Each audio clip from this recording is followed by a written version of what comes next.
नमस्कार. आपलं स्वागत आहे भूमिपुत्र स्पीक्स मध्ये.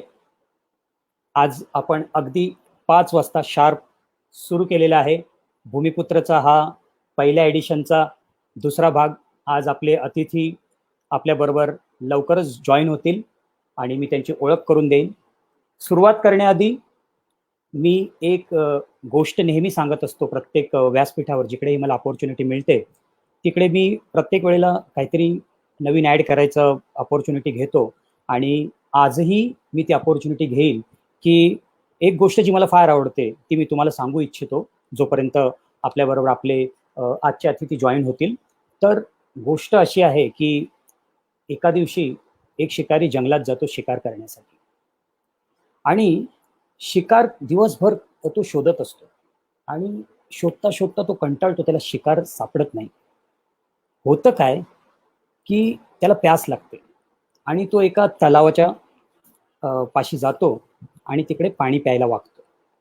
पाणी पिता पिता त्याला लक्षात येतं की समोर एक वाघ आलाय आणि तोही त्या तलावावर पाणी पितोय आणि त्याला लक्षात येतं की अरे बापरे, माझी जी बंदूक आहे ती माझ्या गाडीत राहिली, आता काय करावं. आणि मग लगेच त्याला आठवण येतं की अरे माझ्या खिशात आहे ना त्या बंदुकीचं लायसन्स आहे आणि तो लायसन्स काढतो आणि दाखवतो वाघाला. काय वाटतं तुम्हाला, वाघ घाबरेल? नाही ना, बिलकुल. लायसन्स बघून वाघ कसा घाबरेल?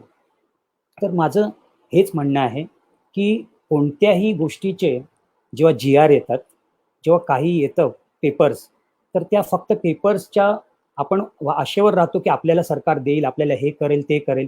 त्या पेपर्सवर न राहता त्याच्यावर आपण आपली पूर्ण ताकद लावून पूर्ण समज, जसं काल डॉक्टर ओझा साहेबांनी सांगितलं की आपण एकत्र येऊन काहीतरी चांगलं केलं पाहिजे, लोकांशी आपण ते जोडलं गेलं पाहिजे आणि त्याच्यावर आपला हक्क गाजून आपण त्या गोष्टी मागितल्या पाहिजे. लायसन्स दाखवून वाघ घाबरणार नाही, तसं फक्त GR हे करून वाघ घाबरणार नाही. त्यासाठी आपल्याला एकजूट व्हावं लागेल. आपल्याला ज्या नवीन संकल्पना भूमिपुत्र स्पीक्सच्या माध्यमाने ज्या मिळणार आहेत त्या आपल्याला घ्याव्या लागतील. आपल्याला त्यासाठी श्रम द्यावं लागेल, काम करावं लागेल. आपल्या अतिथीला मी बोलवण्याआधी आपलं नेहमीचं इंट्रो मी पूर्वी दाखवेन आणि सुरुवात करूया भूमिपुत्र स्पीक्सला.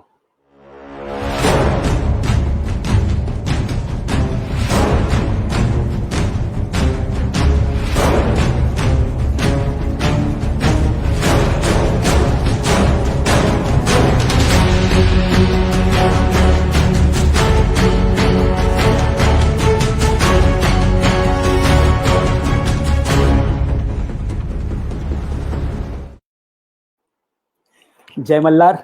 पुन्हा एकदा आपल्या सर्वांचं स्वागत आहे भूमिपुत्र स्पीक्सच्या पहिल्या एडिशनच्या या आजच्या दुसऱ्या भागात. आजचे आपले अतिथी आहेत मिस्टर अजय दयाराम नाखवा. मी यांच्याबद्दल थोडीशी ओळख करून देतो. Sir welcome. अजय दयाराम नाखवा जी आहेत महाराष्ट्रातले पहिले मच्छीमार समाजातून आलेले कॅन्डिडेट जे ARS म्हणजेच ॲग्रिकल्चर रिसर्च सर्व्हिससाठी क्वालिफाय झाले आहेत. यांचे शिक्षण झाले आहे ग्रॅज्युएशन आणि पोस्ट ग्रॅज्युएशन यांनी डॉक्टर बालासाहेब सावंत कोकण कृषी विद्यापीठातून केलं आहे. पोस्ट ग्रॅज्युएशन यांनी फिशरीज सायन्समध्ये केलं आहे. पोस्ट ग्रॅज्युएशन 2 डिग्रीज आहेत यांच्याकडे, फिशरीज रिसोर्स मॅनेजमेंट आणि MSc GI geographical informatics. Masters of science in geoinformatics ही यांची डिग्री आहे. सायंटिस्ट होण्याआधी आज ज्या क्षेत्रात हे काम करतायत, सेंट्रल मरीन फिशरीज रिसर्च इन्स्टिट्यूटमध्ये जिकडे ते आज सायंटिस्ट म्हणून पदावर आहेत, तिकडे जाण्याआधी हे सिनियर रिसर्च फेलोअर म्हणून होते Maharashtra animal and fisheries science युनिव्हर्सिटीमध्ये. त्याच्या आधी यांनी research assistant national institute of abiotic stress management ICRचा हा प्रोजेक्ट आहे, त्याच्याबरोबर ते काम करत होते. 30 पेक्षा जास्त रिसर्च पेपर टेक्निकल यांनी लिहिलेले आहेत. 6 पेक्षा जास्त चॅप्टर्स यांचे बुक्समध्ये आहेत विविध भागामध्ये. तर मला असं वाटतं की हा आमचं भाग्य आहे की आपल्या एका मच्छीमार समाजातून क्वालिफाय पर्सन आज आपल्याला मत्स्य संपदेच्या ह्या दुसऱ्या भागात गायडन्स करणार आहेत. त्या अशा काही गोष्टी आपल्याबरोबर शेअर करणार आहेत की ज्या खरोखर भूमिपुत्रांसाठी उपयोगी पडणाऱ्या आहेत. सर, मी आपलं भूमिपुत्र स्पीक्स या व्यासपीठावर आपलं स्वागत करतो. थँक्यू विकासजी. एकतर मी भूमिपुत्र जे व्यास NGO आहे किंवा संघटन आहे त्याचे मी आभार मानतो की या कठीण परिस्थितीमध्ये की सर्व लोकांमध्ये किंवा मच्छीमार समाज अस्वस्थ आहे मासेमारी न झाल्यामुळे. तर ह्यासाठी त्यांनी हा जो उपक्रम राबवत आहेत की जे सरकारचे काय जे उपक्रम आहेत ते थेट सामान्य मच्छीमारांपर्यंत पोहोचवण्याचा जो त्यांचा एक प्रयत्न आहे त्यासाठी मी त्यांना धन्यवाद देतो. Thank you so much. विकासजी आपण तर अगोदर आपण आपला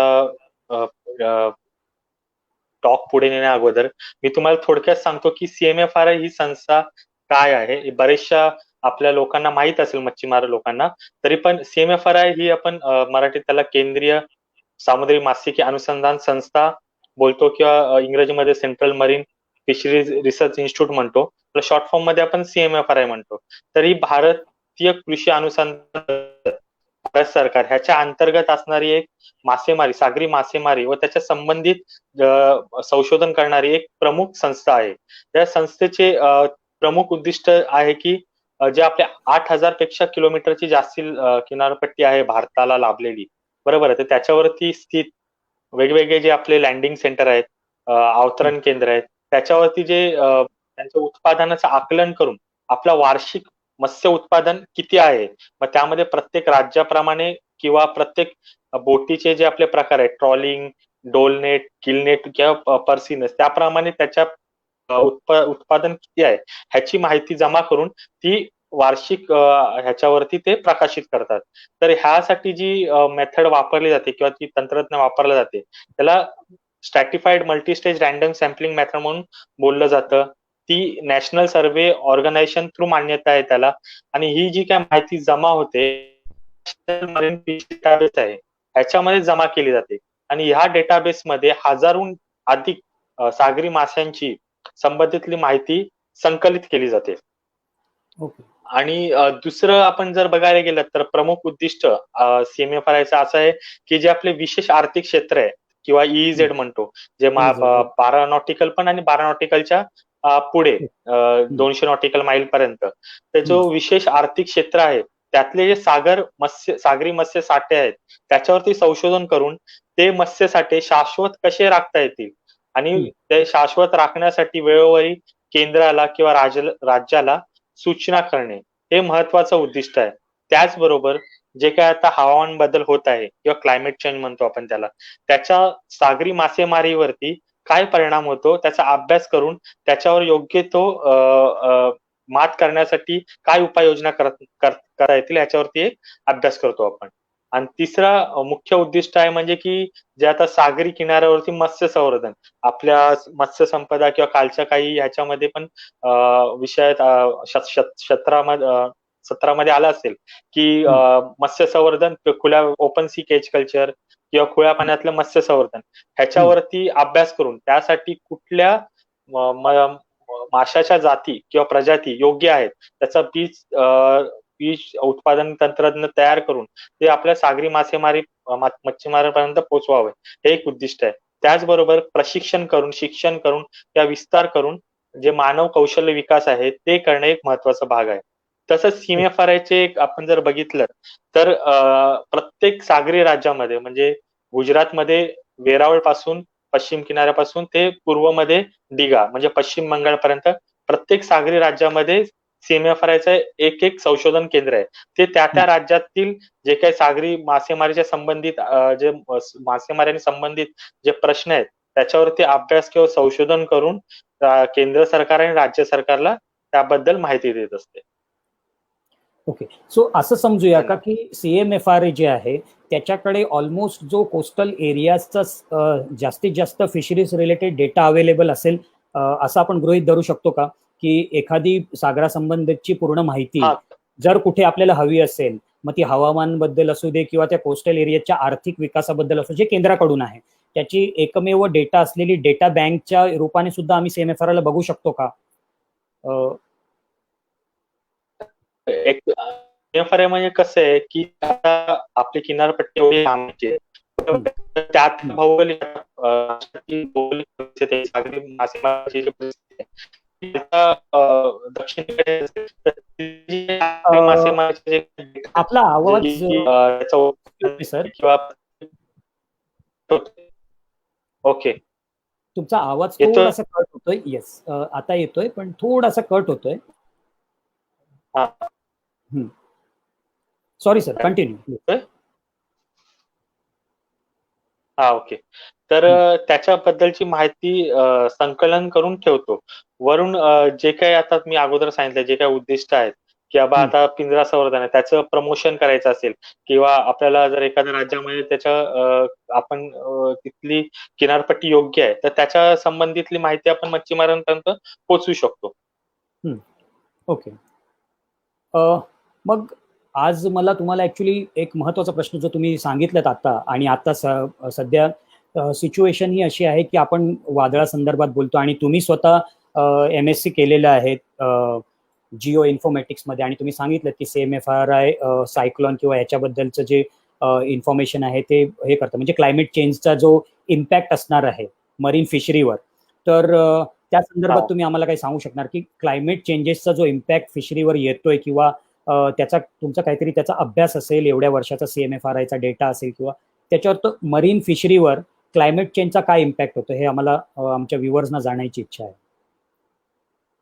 नाही, आता मी अगोदरच सांगितलं की दुसरा जो उद्दिष्ट आहे त्याच्यामध्ये मी अगोदरच नमूद केलंय की जे वातावरण किंवा हवामान बदल होतो त्याचा सागरी मासेमारीवर किंवा त्याच्या संबंधित काय परिणाम होतो. तर जसं हवामान बदलाचं तर पूर्ण आपण जागतिक स्तरावरती त्याचा परिणाम होतोय, असं नाहीये की एखाद्या विशिष्ट, तर त्याचा परिणाम सागरी मासेमारीवरती पण होत आहे आणि समुद्रावर पण होत आहे. तर मेजर जे कारण आहे किंवा जे मेजर जे आपण म्हणू शकतो, तर जे ग्रीन हाऊस गॅसेस आहेत त्याच्यामुळे काय झालंय की जे पृथ्वीचं तापमान जसा वाढायला लागलाय, तसंच समुद्रातल्या पाण्याचं पण तापमान वाढू लागलेलं आहे. तर समुद्राचा पाण्याचं तापमान जेव्हा वाढतो तेव्हा एकतर त्यातली जी ऑक्सिजन ठेवण्याची जी क्षमता आहे ती कमी होत राहते.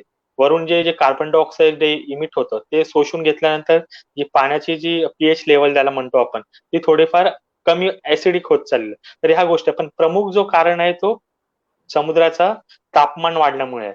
तर कारण का प्रत्येक मासे म्हणजे त्याचा जीवसृष्टीवरती परिणाम होतो तापमान वाढलं. त्यातला मी एक प्रमुख जो आपल्याला निदर्शनात येतो किंवा ज्या आता निदर्शनात आलेले आहेत ते सांगतो. म्हणजे जे काही मासे आहेत आपले समुद्रातले किंवा भारतात जे काही सापडतात, तर त्यांचं जे भौगोलिक परिस्थिती आहे किंवा डिस्ट्रीब्युशन आहे ते चेंज होत चाललंय. त्यातलं जर एक उदाहरण घेतलं आपण, तारली मासा, तो अगोदर आपला रत्नागिरीच्या किनारपट्टीपर्यंत सापडायचा. पण तापमान वाढ झाल्यामुळे काय झालंय की हे मासे जिथे थंड वातावरण आहे किंवा जिथे योग्य पाण्याचं तापमान किंवा बाकी गोष्टी आहेत तिथे ते स्थलांतर होत राहतात. तर त्यातलं एक उदाहरण म्हणजे आता तारली अगोदर रत्नागिरीपर्यंत सीमित होता, पण आता हा तो त्याचा विस्तार होऊन तो गुजरातमध्ये पण काही प्रमाणात मिळायला लागलेला आहे. तर हा तापमान वाढीचा एक परिणाम आहे त्याच्यावरती, माशांवरती होणारा. दुसरा बघायला गेलं तर आपण जे प्रजनन कालावधी आहेत माशांचे प्रजनन कालावधी बदलायला लागलेत.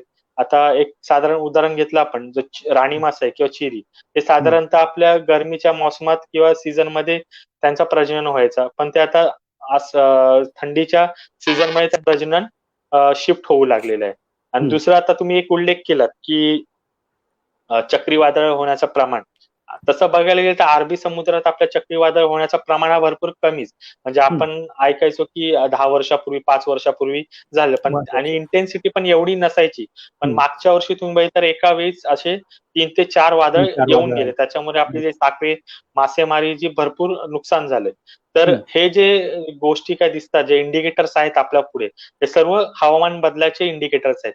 तर ह्याच्यावरती आपण कंट्रोल करू शकतो का? तर हवामान बदलतोय, त्याचे इम्पॅक्ट आपण कंट्रोल नाही करू शकत, पण काही टेक्नॉलॉजी युज करून त्यांचे इम्पॅक्ट आपण रिड्यूस करू शकतो किंवा त्याला आपण रेझिलियंट कॅपॅसिटी म्हणतो आपली, वाढवू शकतो.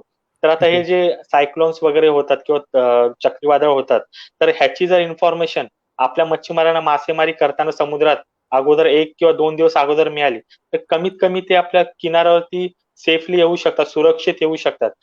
मागच्या वर्षी पण एक CMFRI आणि इन्कॉइसने एक असंच वर्कशॉप घेतलेलं जेमिनी संदर्भात, जेणेकरून त्यांना ती जी माहिती आहे ती समुद्रातच प्राप्त होईल. म्हणजे जरी तिथे मोबाईलचं नेटवर्क किंवा कनेक्शन नसेल तरी पण ती माहिती त्यांच्यापर्यंत योग्य रीतीने पोहोचून जी काय हानी होणार आहे मासेमारी नौका बोटीची किंवा मासेमाराची, ती कमी होईल. किंवा जे रेस्क्यू ऑपरेशन्स आहेत, जे बोटी अडकलेल्या आहेत त्यांना रेस्क्यू करण्यामध्ये ह्या टेक्नॉलॉजीची मदत होईल. किंवा जे आपले समुद्र किनाऱ्यावरती कांदळवन आहेत वगैरे, त्याचं संरक्षण आपण केलं पाहिजे, किंवा जास्तीत जास्त कन्झर्वेशननी आपण ह्या ज्या गोष्टी आहेत क्लायमेट चेंजच्या, हे आपण इम्पॅक्ट कमी करू शकतो. ओके.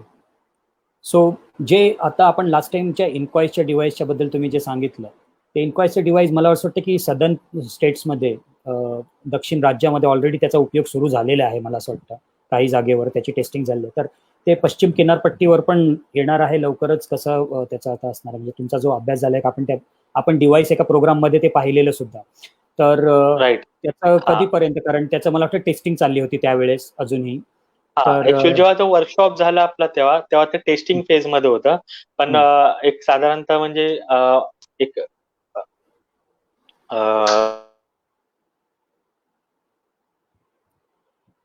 तुमचा आवाज जातोय.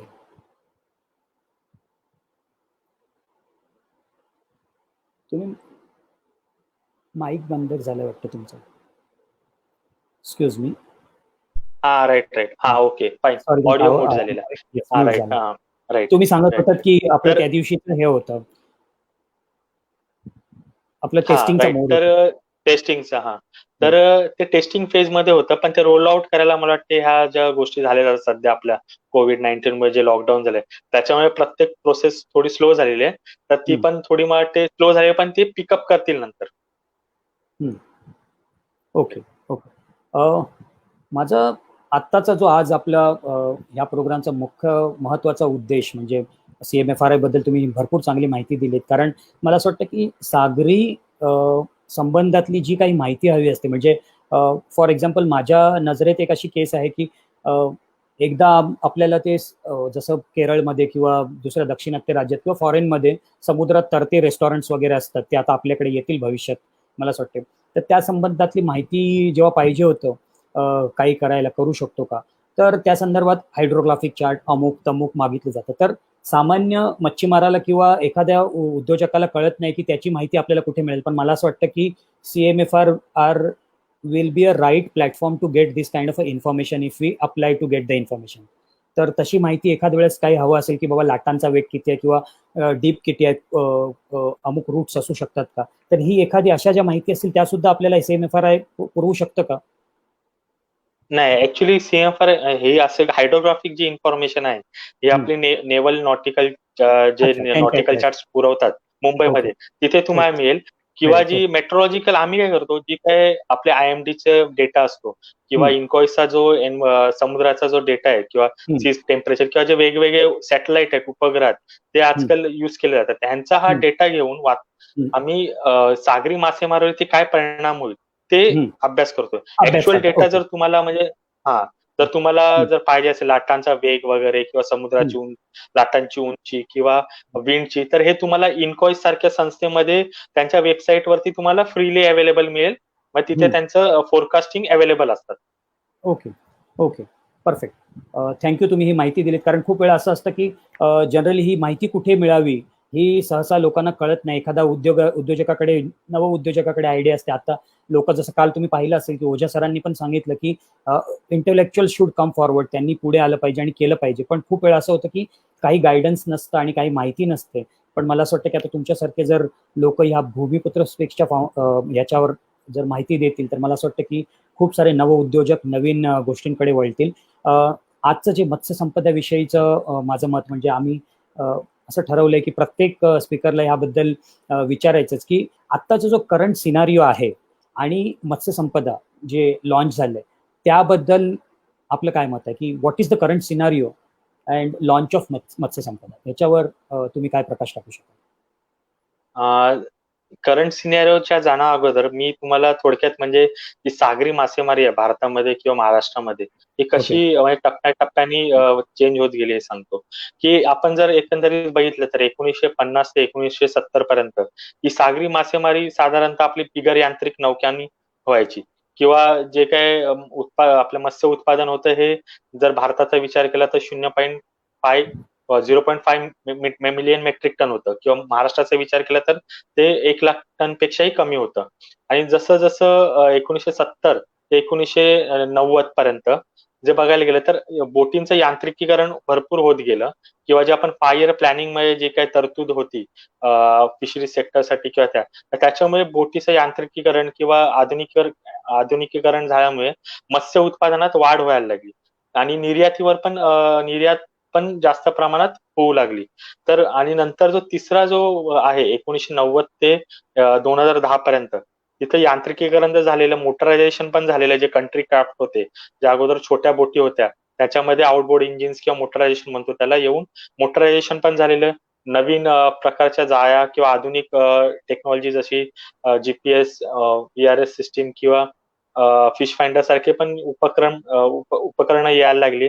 तर ह्याच्यामध्ये ह्या कालावधीमध्ये आपला जो मत्स्य उत्पादन होता हा वाढत गेला आणि मध्ये 2 ते 3 वर्ष साधारणतः महाराष्ट्राचा म्हणजे 1998 ते 2000 पर्यंत महाराष्ट्राचा हा जो सागरी उत्पादन होता हा 4 लाख टनापर्यंत सरासरी पोहोचून गेला. आणि ह्या कालावधीमध्ये जे मल्टीडे फिशिंग म्हणतो आपण, ते मल्टीडे फिशिंगचं पण वाढायला लागले. म्हणजे अगोदरच्या बोटी आपल्या 3 ते 4 दिवस जायचे 1970 ते 90 मध्ये, त्यात 10 ते 15 दिवस जायला लागले, किंवा फिशिंग ग्राउंड एक्सपान्शन व्हायला लागले, खोल समुद्रापर्यंत जाण्याचं मच्छीमारी होऊ लागली. तर आणि जो पुढचा जो कालावधी आहे आता 2010 ते आत्ताचा जो चालू आहे, ह्याच्यामध्ये आपलं मत्स्य उत्पादन कमी होत चाललेलं आहे आणि स्थिरावलंय, एक प्रकारे आपण म्हणू शकतो की स्थिरावलेलं आहे. तर महाराष्ट्राचाच विचार केला तर आपला हा मत्स्य उत्पादन या काळामध्ये 2.5 ते 3 लाख मेट्रिक टन पर्यंतच स्थिर आहे, ह्याच्यावरती खाली पुढे असं होत आहे. तर ह्या कालावधीमध्ये समस्या पण भरपूर आहेत. पण ह्याच्यामध्ये एक महत्वाची गोष्ट काय आहे की गेल्या वर्षी जे आपल्या कृषी मंत्रालय जे नवीन बनवण्यात आलं त्याच्यामध्ये मत्स्याला किंवा फिशरीजला फोकस करण्यात आलं, कारण का वेगळं मंत्रालय असल्यामुळे जे पॉलिसी डिसिजन्स होतात ते फोकस्ड गोष्टींवरती होतात. अगोदर जे मिनिस्ट्री ऑफ ऍग्रिकल्चर मध्ये जेव्हा फिशरीज होता तेव्हा एक दुय्यम दर्जा मिळायचा, पण आता मिनिस्ट्री झाल्यामुळे जे काय पॉलिसी लेवलवरती जे काय गोष्टी लागतात त्याच्यावरती फोकस व्हायला लागल्यात. तर आपण जर बघितलं तर आता त्या मागच्या वर्षापासून जे फिशरीज वरती जे फोकस होत गेलेलं आहे त्याचाच एक परिणाम म्हणजे ही मत्स्य संपदा स्कीम, की मोठ्या प्रमाणात मच्छीमारांसाठी राबवण्यात आलेली आहे. तर ही मत्स्य संपदा स्कीम जी आहे त्याचं मी फक्त जे सागरी संबंधित जे आहे मुद्दे त्याच्यावरतीच आपण फोकस करू. तर त्यामध्ये 3 मुद्दे आहेत, की पहिला जो आहे की enhancement of production and productivity, म्हणजे जे उत्पादन आहे आणि उत्पादकता आपल्याला वाढवायची आहे. आणि दुसरं आहे की मूलभूत सुविधा आणि जे मासेमारी पकडल्यानंतरचा नियोजन, हा एक मुद्दा आहे. आणि तिसरा आहे की आपली मासेमारी व्यवस्थापन आणि त्याचं नियंत्रणचा आराखडा. तर पहिला जो मुद्दा आपण घेऊया की जो आपल्याला उत्पादन वाढवायचं आहे किंवा उत्पादकता वाढवायची आहे, आपलं सरकारचं पण धोरण आहे की जे जसं की शेतकऱ्यांचं उत्पन्न वाढवायचं आहे तसंच मच्छीमारांचं पण उत्पन्न वाढवायचं आहे.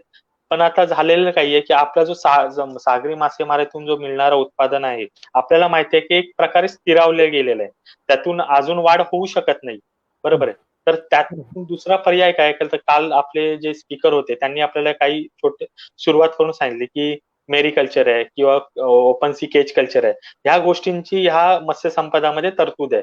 म्हणजे हे जे ओपन सी केज कल्चर आहे त्याच्यामध्ये आपण आपलं केज मध्ये मासे टाकून वाढवून हे सागरी उत्पादन आपण वाढवू शकतो, आणि त्यासाठी सरकारने ह्या योजनेमध्ये त्याचं समाविष्ट केलेलं आहे. तर ओपन सी केज कल्चर ही CMFRI आधीपासूनच प्रमोट करत आहे की ही टेक्नॉलॉजी आहे ही मच्छीमारांपर्यंत पोहोचावी. आता त्याच्यावरती एक धोरण पण राष्ट्रीय स्तरावरती येतो की नॅशनल मेरिकल्चर पॉलिसी, त्याच्यामध्ये जे काय पिंजरा संवर्धन आहे त्याच्यावरती काय जे गोष्टी आहेत त्याच्या संबंधित त्याच्यावरती काय काय नियमावली असली पाहिजे त्याच्यावर संबंधित पण विचार चालू आहे, ते पण धोरण लवकरात येईल. तसं त्याचबरोबर एक सीवीड कल्टिवेशन असतो, म्हणजे जे आल्गी वगैरे असतो कल्टिवेशन, ते सोप्या प्रकारचं कल्टिवेशन आहे, ज्याला लागत पण कमी असते. जिथे किनारे आहेत आपल्या महाराष्ट्रासारखे किंवा भारतामध्ये जिथे सुटेबल साइट्स आहेत ज्या तिथे आपल्या महिला सुद्धा पण हे असे रोजगार म्हणजे सीवीड कल्टिवेशन करू शकतात. म्हणजे सोप्या याच्यात जर आपल्याला सांगायचं असेल की जर मासेमारी व्यतिरिक्त साईडला तुम्ही एखादा अजून जोडधंदा केला पाहिजे असा प्रोडक्शन आणि प्रोडक्टिव्हिटीचं हे असणार आहे का, असं तुमचं म्हणजे ऍड ऑन हे राईट. असणार आहे का? म्हणजे आपला की सागरी मासेमारी चालूच ठेवायची, पण त्याला जोडधंदा म्हणून एक म्हणजे जर समजा मासेमारीतून जर आपल्या सागरी मासेमारीत उत्पन्न कमी झालं तर ह्यातून जो मिळणारा उत्पन्न आहे तो आपल्याला स्थिरावू शकतो. स्थिरावू शकतो. आणि राईट. आणि दुसरा म्हणजे की काल एक विषय झाला की फिश फार्मर प्रोड्युसर ऑर्गनायझेशन त्याच्यामध्ये म्हणजे आता आपल्याला तर माहिती आहे की उत्पन्न आता तुम्ही जर बघितलं तर इनपुट कॉस्ट जी लागतो आपल्याला मासेमारीसाठी ती वाढत चालेल, पण त्या तुलनेत आपल्या जे माशांची किंमत आहे ती वाढत चाललेली नाहीये. तर प्रत्येक वेळी आपल्याला ब्रेक इव्हन पॉईंट गाठायला अवघड जातो. जे आपल्याला प्रॉफिट जो मिळायला पाहिजे तो मिळण्यासाठी भरपूर प्रयत्न करावे लागतात. तर ह्यासाठी आपण काय करू शकतो, तर प्रोडक्टिव्हिटी म्हणजे काय उत्पादकता किंवा एखाद्या गोष्टीची आपण व्हॅल्यू ऍडिशन करून किंवा एखादे जे आपल्याला मिळतात मासे जे त्याचं प्राइस वाढवण्यासाठी आपण सप्लायचे स्वतः निर्माण करू शकतो का, म्हणजे फोक टू म्हणजे फार्म टू फोक जसं आहे तसंच म्हणजे फिशरमन टू डायरेक्ट कन्झ्युमर पर्यंत आपण नेऊ शकतो का. त्याच्यामुळे काय जो मिडलमॅनची जी काही कॉस्ट लागते, जी काय प्रॉफिट आपलं कमी होतं त्याच्यामुळे ते आपलं प्रॉफिट वाढू शकतं. किंवा त्याच्या योग्य प्रकारे जर आपण मार्केटिंग केलं की आपण जे काही आपण फिश कॅच पकडलेलं आहे, आता ट्रेसेबिलिटी आणि लेबलिंग हे पण एक महत्वाचे विषय या मत्स्य संपदेत आहेत. तर हे ट्रेसेबिलिटी आणि लेबलिंग म्हणजे काय की जर आता काही जे आपले एज्युकेटेड लोक आहेत किंवा जे हाय क्लास रेस्टॉरंट आहेत त्याच्यामध्ये जे कन्झ्युमर आहेत ते विचार करतात की हा जो माझ्या डिश मध्ये एक फिश आलेला आहे तो सस्टेनेबल वे किंवा शाश्वत प्रकारे पकडलेला आहे की नाही. तर शाश्वत प्रकारे पकडलेला असेल तर they are ready to pay additional price, म्हणजे ते आणखीन त्याच्यावरती प्राइस पे करायला तयार आहेत. तर त्याच्यामुळे आपला जो काही प्रॉफिट आहे अशा गोष्टीतून आपल्याला वाढवायचा प्रयत्न करावा लागेल. बरोबर. Perfect. So enhancement of production and productivity मध्ये आपण हे पाहिलं पाहिजे की सागरी मासेमारी जी आपली चालू आहे त्याच्या व्यतिरिक्त जोडधंद्यामध्ये आपल्याला अजून काय करता येईल, हा आपला डायव्हर्सिफिकेशन आपल्याला करावं लागेल किंवा दुसरं एखादं ऑप्शन की ज्याच्यामुळे आपलं सागरी जी मासेमारी सुरू आहे त्याच्यात ते सस्टेनेबल किंवा ते ब्रेक इव्हन करण्यासाठी अजून साईडला काहीतरी आपल्याकडे एखादं इन्कम सोर्स असलं पाहिजे.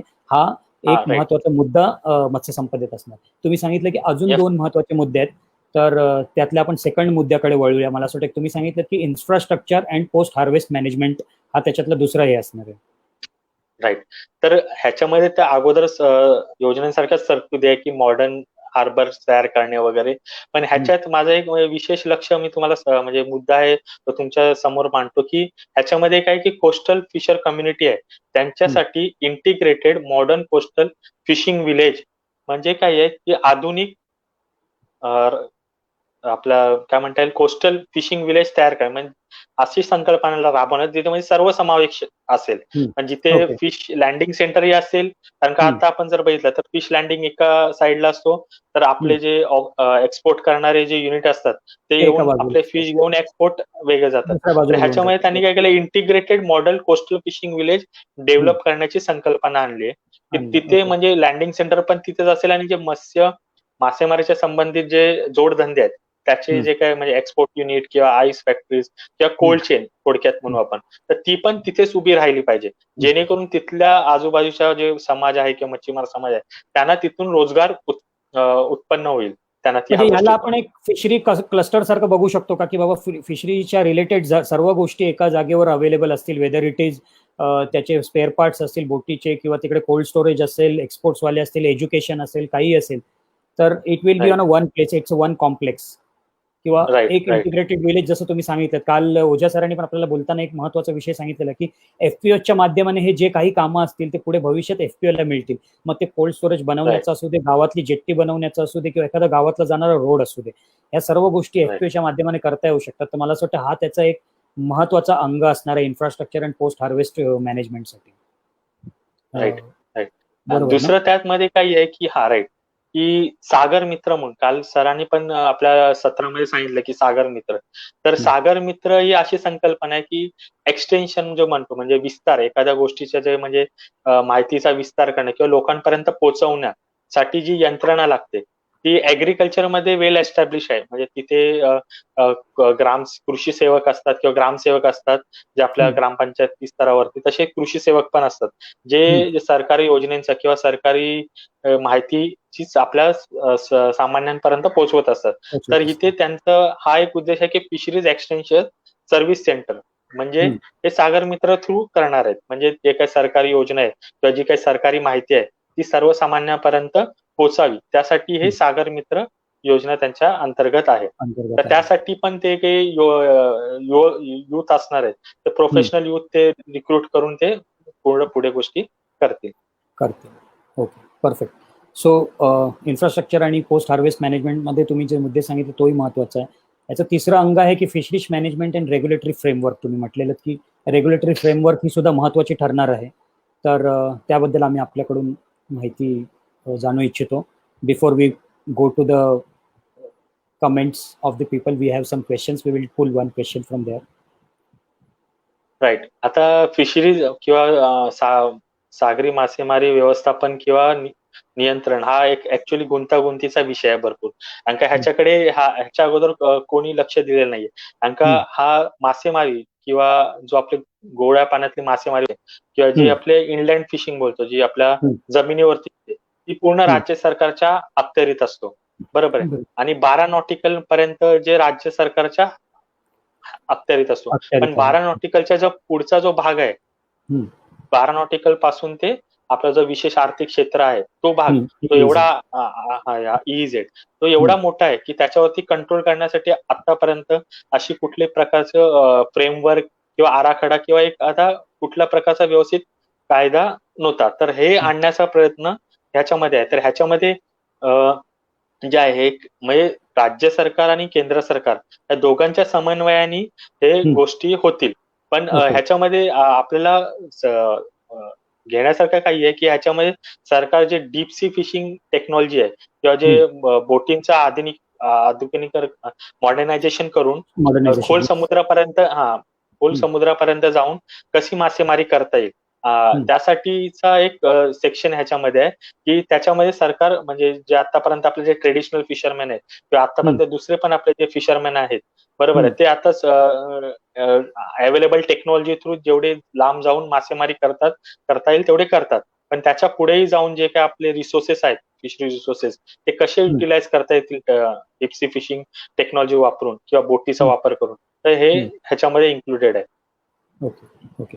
सो फ्रेमवर्क तुम्ही जसं सांगितलं, म्हणजे मला असं वाटतं की या विषयावर थोडंसं आपल्याला काल डॉक्टर ओझा यांनी पण थोडंसं माहिती दिली होती की नॅशनल लेवलचं एखादं चेंबर किंवा काहीतरी असं असणं गरजेचं आहे जिकडे त्या गोष्टीची सुनावणी केली जाईल किंवा त्या गोष्टीचं आपल्याला व्यवस्थित मांडता येतील. तर मला असं वाटतं की फिशरीज मॅनेजमेंट आणि फ्रेमवर्क मध्ये आता रिसेंटली नॅशनल फिशरीज पॉलिसी आली, ती पण एक अगोदर होलिस्टिक अप्रोच आहे. त्याच्यामध्ये मरीन फिशरीज मॅनेजमेंट आणि रेग्युलेटरी फ्रेमवर्क आहे, त्याच्यामध्ये ह्या गोष्टी डील होतील. आता हे त्या state government plus central government आणि जे स्टेक होल्डर्स आहेत यामध्ये त्याच्याशी चर्चा करून ते रिफाईन करून ह्या गोष्टी आणतील. ड्राफ्ट लेवलवर आहे मला असं वाटतं. आता जे आले ड्राफ्ट लेवलवर असल्यामुळे. सर काही क्वेश्चन्स आहेत, आपण त्याच्यातले एखाद दोन घेऊया. कारण